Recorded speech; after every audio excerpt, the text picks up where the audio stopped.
This video is on the objective understand properties of vectors and find the position vector. Alright, and this is the second video on this objective. I'm hoping you've seen the first one. So let's just get right into the question. So again, if you want to see more about the topic, click on more instruction, look at their videos, their notes, their examples, and hopefully those help you. Alright, so here we're given the vector from initial point P to terminal point Q, PQ. Has initial point P, right, at the point -5, -6, and its position vector. Remember, the position vector starts from the origin and is the same as the vector PQ, right? And it has components 12 and 9. Remember, this component of 12 here means I'm moving to the right 12 units. And this second component of +9 would mean that I'm moving up 9 units.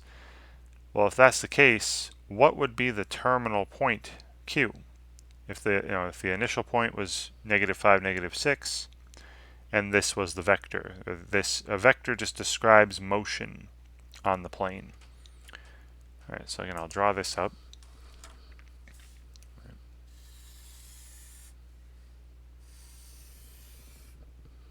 So our initial point P is at -5, -6. -5 on the X, -6 on the Y, and here is point P. Now they have told us that PQ as a position vector, right, with this wedge notation, is 12, 9.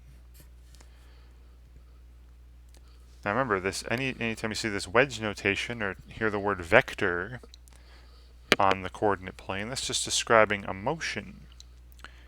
And I've said this out loud already, but this 12 in the first component here means I'm moving to the right 12 units from the initial point, from P.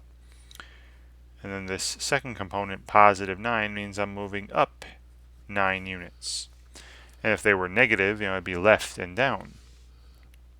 So, if I move to the right 12 units, where would I land? Well, let's see. The x coordinate for P is at -5, and moving right 12 is just adding 12 to the x coordinate. And I would go to, having an x coordinate of +7, right? This is right 12 units.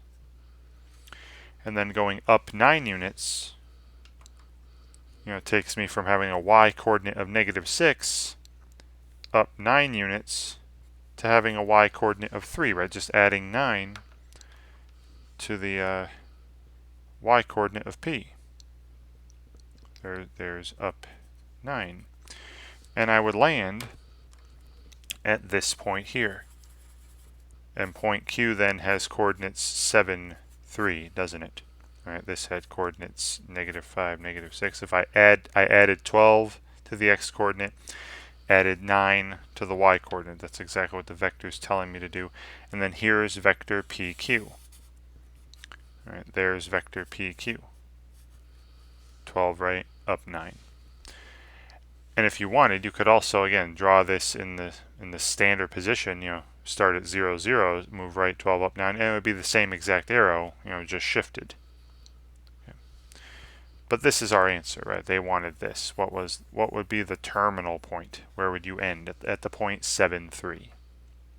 Right, and I'm filling in those blanks. 7 for the x coordinate of the point Q, 3 for the y coordinate. Pretty simple. All right, just understand that vectors, when you see this wedge notation, it's describing a motion on the plane, moving right and left, up and down, so many units. All right. Okay.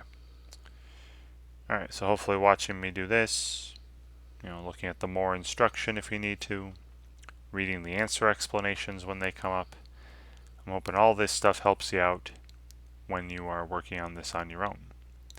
And thank you very much for watching.